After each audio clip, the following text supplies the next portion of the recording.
college, and went to college and has actually gone back to college now. But so that was her passion and what she wanted to do. But he went in a different path. But you have to be willing, if your child really wants that, you've got to be willing to say, do you know that? Do you know that they're not going to, that they want to go to college, that they want to get those things? Because if they don't, then school's pushing and they're not listening to you as a parent.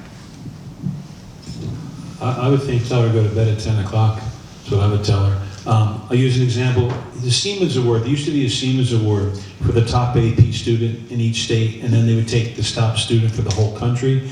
And thankfully, College Board ended that, or Siemens ended that in 2013. I was glad that they did, because in order to be qualified for the Siemens Award, you had to take all the math and science AP exams by the end of your junior year. Put tremendous amount of pressure on students. I was not a fan of it.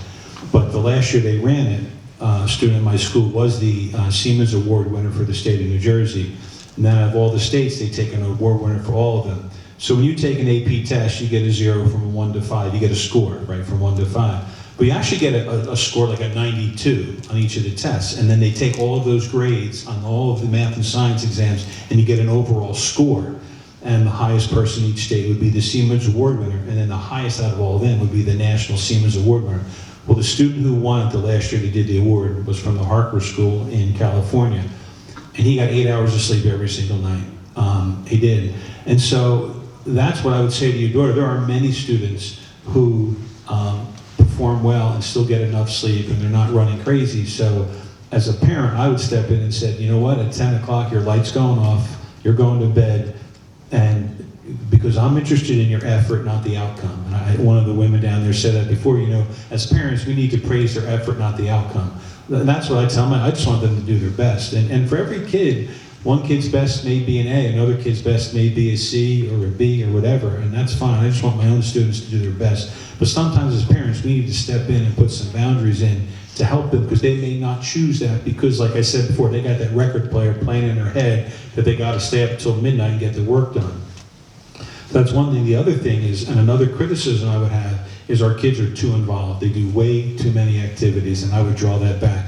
With my own kids, as they got older, they had to choose. My one daughter wanted to do dance and sports. I said, no, you have to make a choice. I said, we don't have time to drive you all around and do all of that as a family. We just can't. And so you have to make a choice. And so I think that would be another thing I would say as a parent. I just think parents do too much today, and they involve their kids, they over-involve them. And a lot of that, in my opinion, is fear-based. They need to do all these things because we got to check all the boxes, right? They got to play the instrument, they got to volunteer, right? They got to do all these boxes so then they can get into a top school.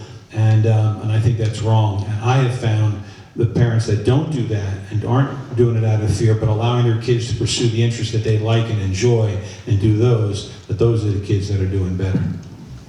So basically, even school is a measure system, but school didn't measure them for all those check boxes. It's the kids themselves and also the family, the comparison, the fear of losing some opportunity that pushed them, right? Okay. Delete your WeChat app and you'll do fine. No, but seriously, there's too much on that. There's a lot of fear on that WeChat, so tune out that WeChat. I was chatting with Kevin, say the family of origin. He says, those who don't play WeChat, their kids are doing better. I said, oh my God, it's not me. So then he explained, it's now the WeChat by itself is really like, you keep going with the trend. You keep caring about what's out there, let me catch up. Actually, maybe that get the kids too busy to catch up. I was thinking, right? There are lots of studies showing social media decrease our level of happiness overall. I mean, the data is pretty clear, although I think it's got a lot of uses. For example, I wouldn't have known about, this organization were it not for WeChat. But I do find that, the amount of use of social media does reduce our overall level of happiness. Going back to your question about bedtime, from a medical standpoint, there's a lot of research to show that sleep deprivation is detrimental for overall academic performance. And one way, if you want to get her buy-in it depends on her personality, but maybe you could have her track, like let's say tonight you stayed up until 11 o'clock, you finished this homework, but what is your mood like in the next week, and what is your general like academic performance in the following week, so that maybe she can see a trend herself, because immediately she might be getting the homework done, but it will have detrimental consequences later on. And I'm definitely in favor of 8 hours of sleep for kids. The other thing is, some kids who are rebellious and they may be getting into that age, if you are so strict about 10 o'clock lights out, they will fight you. So I agree with that principle, but depending on the personality of the child, you might make it a more democratic process. When do you think, how late do you think you'll need to finish your work? And if she says 11:30, well, let's negotiate, let's say 10:30, and kind of give her a say in the process. But definitely I agree that I think kids need that full sleep in order to, when they're sleeping, their brain continues to process and consolidate information and knowledge, and that part is really important too.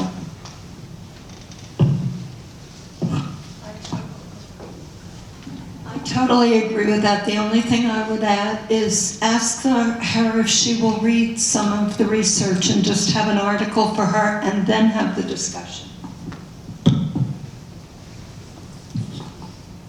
So allow them to feel. Allow them to feel the lack of sleep. Like, trust them are in a process, right? Trust them. They will not kill themselves. To be honest, my older daughter, she went through that like 4 hours. They won't die, first of all, but they will learn later in life. Like she's in college, she says, I do not want to have that little sleep as I used to do when I was in high tech. It's kind of, so she will learn. So more questions? Oh, great. Can we pass the? We'll keep one down there.